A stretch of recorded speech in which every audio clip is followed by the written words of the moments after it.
Bon, section 6.2, relation entre les angles. Je ne suivrai pas nécessairement tout ce qui est écrit dans ton cahier. On va plutôt aller se faire des démonstrations ailleurs, mais tu vas avoir sensiblement les mêmes informations que là-dessus. Donc, ça, tu as des feuilles dans ton petit document qui correspondent à ça aussi. Ce serait bien que tu ailles prendre des notes là-dessus. Donc, qu'est-ce que c'est que des angles adjacents? Je commence par t'expliquer ça. Donc, un petit rappel, quand tu nommes un angle, ça te prend toujours 3 lettres majuscules. Donc, cet angle-là, il s'appelle ABC. C'est important que le B, ce soit la lettre du milieu parce que c'est le sommet et le sommet doit toujours être au milieu. Donc, je pourrais l'appeler l'angle ABC ou bien l'appeler l'angle CBA. Donc, des angles adjacents, il y a 3 consignes à respecter. Ces deux angles-là, présentement, ils ne sont pas adjacents. Dans le fond, adjacents, là, dans la vraie vie, adjacents, ça veut dire qu'ils sont proches, qu'ils sont à côté. Première consigne, pour avoir des angles adjacents, ils doivent avoir le même sommet. Donc là, j'ai placé mon sommet au même endroit. Deuxième consigne, ils doivent avoir un côté commun. Donc vois-tu, là, je rapproche, proche, mes deux côtés. Je vais les laisser comme ça pour que tu puisses les distinguer. Donc ça ici, ça devient ce qu'on appelle le côté commun. Ce côté-là, il fait partie de l'angle ABC en vert et il fait partie de l'angle DEF en rose. C'est pour ça qu'on l'appelle le côté commun. Il est commun aux deux angles. La troisième consigne à respecter, c'est, là je le dis lentement, là, ce côté-là, il est commun. Donc, je dois avoir un angle qui se trouve à gauche et un angle qui se trouve à droite de mon côté commun. Il faut que j'ai mes angles de chaque côté du côté commun. Donc, dans ce cas-ci, l'angle ABC et l'angle DEF sont des angles adjacents. Si jamais je déplaçais cet angle-là, comme ça ici, vois-tu que mon côté commun n'a pas changé? Ils ont encore le même sommet, mais est-ce que j'ai un angle de chaque côté de mon côté commun? Non, mes deux angles se trouvent à droite du côté commun. Donc, ce ne sont pas des angles adjacents. Je ramène ça comme c'était. Donc, on a des angles adjacents ici. Est-ce que le fait d'avoir des angles adjacents, ça te permet de déduire des mesures? Déduire des mesures d'angle, ça veut dire que tu réfléchis pour trouver combien vaut cet angle-là, sans avoir à prendre ton rapporteur d'angle. Donc, le simple fait d'avoir des angles adjacents, des angles qui sont côte à côte, est-ce que ça me permet de déduire leurs mesures? Pas du tout. Ça ne veut pas dire qu'ils auront la même mesure, ça ne veut pas dire qu'ils vont être un la moitié de l'autre, ça n'a rien à voir avec ça. Ça fait juste dire qu'ils sont un à côté de l'autre. Comme quand tu es à côté de ton ami, est-ce que ça veut dire que tu as la même grandeur que lui? Non. Est-ce que ça veut dire que tu es la moitié de sa grandeur? Non plus. Donc, des angles adjacents, ça veut simplement dire qu'ils sont un à côté de l'autre. Ensuite de ça, on avait des angles complémentaires. Des angles complémentaires, là, je t'en ai mis un exemple, mais il y en a différents exemples. Complémentaires, ça veut dire qu'ensemble, ils vont former 90 degrés. Si tu prends 53 plus 37, j'additionne la mesure des deux, ça me fait 90 degrés. Ça, c'est la définition telle quelle de deux angles complémentaires. Donc, j'additionne la mesure, ça donne 90 degrés. Si mes angles n'étaient pas adjacents, est-ce que je pourrais avoir des angles qui sont complémentaires sans être adjacents? Je te ramène à mon petit dessin de tantôt. Je vais avoir des angles qui sont complémentaires. Donc, il faut que j'additionne leurs mesures et que ça me donne 90 degrés. Est-ce que je suis capable d'avoir deux angles quand j'additionne leurs mesures? J'obtiens 90 degrés. Mais est-ce qu'il y a un angle de 90 degrés sur ma feuille, là, à quelque part? Non, parce qu'ils ne sont pas adjacents. Ces deux angles-là, je te résume ça, ces deux angles-là, ils sont complémentaires. Point à la ligne.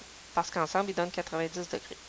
Tandis que, dans mon exemple de tantôt, l'angle A'BC et l'angle CBA, ils sont complémentaires parce qu'ensemble, ils donnent 90 degrés. Et en plus, ils sont adjacents. Donc, ils ont ces deux caractéristiques-là. Maintenant, à quoi ça sert? Là, on va en faire de la déduction de mesure. Supposons que je te donne ça ici. Je te dis que l'angle A'BA, donc le gros ici, est un angle droit, il vaut 90 degrés. Et je te dis que l'angle CBA mesure 40 degrés. La question, c'est trouve la mesure de l'angle A'BC.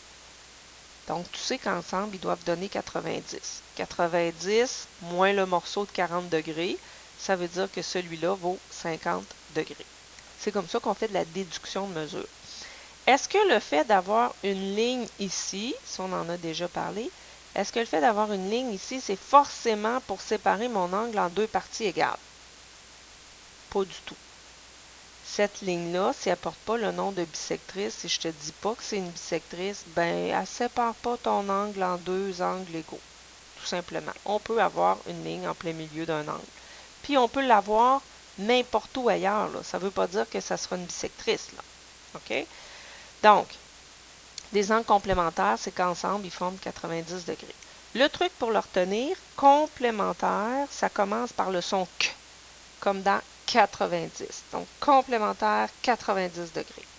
Comparativement à, je continue mon truc, des angles supplémentaires, ça commence par le son S et ça forme un angle de 180 degrés. Donc, Q, c'est les complémentaires 90, puis S, c'est les angles supplémentaires 180 degrés. Donc là, tu as un truc pour les retenir.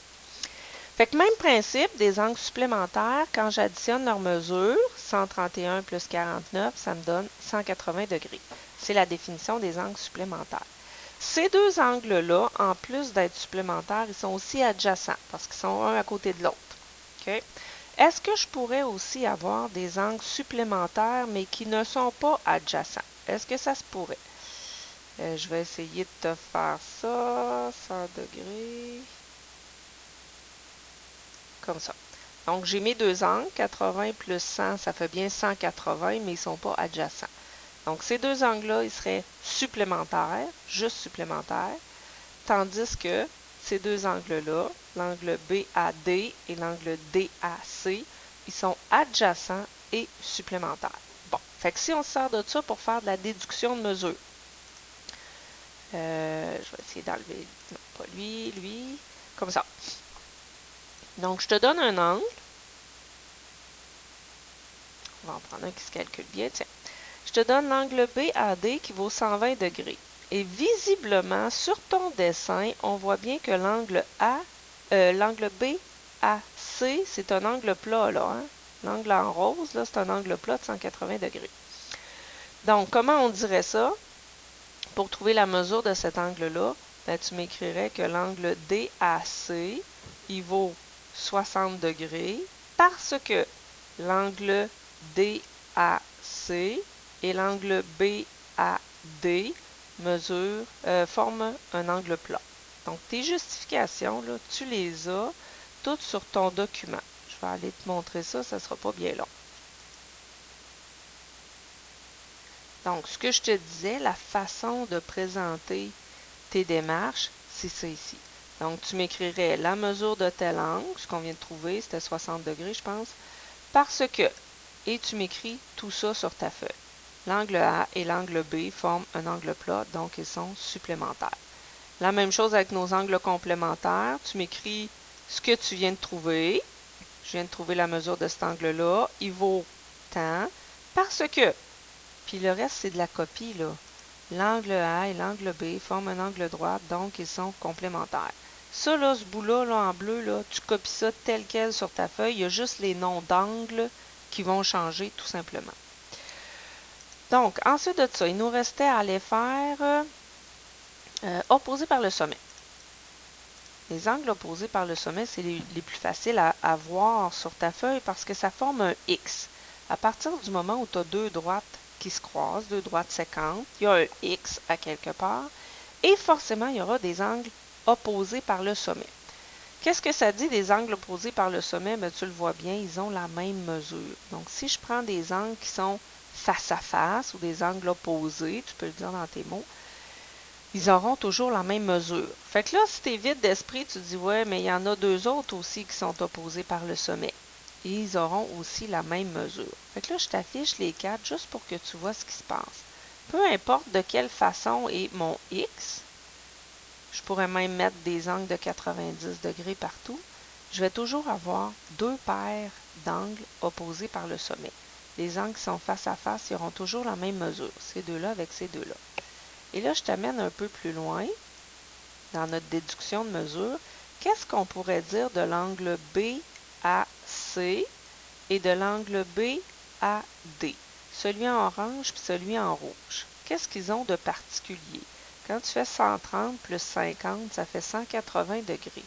Fait que ces deux-là, là, si tu vois bien, là, ils forment un angle plat, là, hein? Si je pars de C, que je m'en vais jusqu'à D en demi-lune, ça forme un angle de 180 degrés. Donc, c'est normal, 50 plus 130, ils forment un angle plat. Bon, fait que là, comment on pourrait faire de la déduction de mesure? On va se pratiquer. Fait que si j'ai ce dessin-là, puis on me demande, je vais le placer comme ça, on me demande de trouver la mesure des trois autres angles. Bon, ben là, tu m'écrirais que l'angle EAD, celui-là ici, vaut 80 degrés parce que il est opposé par le sommet à l'angle CAB. Donc ça serait ta première déduction de mesure. Ça te permettrait d'inscrire celui-là sur ton dessin. Comme ça. À chaque fois que tu déduis un angle, tu l'écris sur ton dessin. Ensuite de ça, est-ce qu'on serait capable de trouver celui-là? Bien là, tu me dirais que l'angle DAB, là, tu peux passer en révision tout ce qu'on a appris. Juste adjacent, ça te permet de rien dire. Est-ce qu'il y a des angles complémentaires? Complémentaires, 90 degrés. Il n'y a pas d'angle droit dans mon dessin. Fait que je ne peux pas me servir de ça. Par contre, je vois qu'il y a un angle plat ici, là. Si je pars de C jusqu'à D, il y a un 180 degrés. Donc, combien vaudrait mon angle BAD?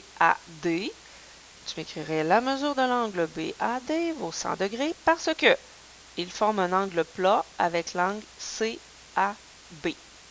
Est-ce que ça serait bon si un autre élève me disait l'angle BAD forme un angle plat avec l'angle DAE? L'angle bleu puis l'angle rouge, est-ce que c'est vrai qu'ils forment un angle plat? Ben oui, ça marcherait aussi. Maintenant, on essaie de trouver cet angle-là. Là, tu as plein de chemins possibles. Là. Tu pourrais me dire qu'il forme un angle plat avec l'angle bleu ici. Tu pourrais me dire qu'il forme un angle plat avec l'angle CAB en orange. Tu pourrais aussi me dire qu'il est opposé par le sommet avec l'angle BAD en rouge. Donc, tu as trois façons différentes de trouver la mesure de cet angle-là. Donc, un truc, quand tu es en train de faire de la déduction de mesure d'angle, c'est pas de focusser sur l'angle à trouver, mais bien plus d'y aller avec qu'est-ce que je peux trouver. Puis, tu trouves tout ce que tu es capable. Au fur et à mesure que tu avances, à un moment donné, tu vas finir par dire « Ah, ben j'ai trouvé ce que je cherchais ou je suis capable de me rendre. » Ça va devenir évident.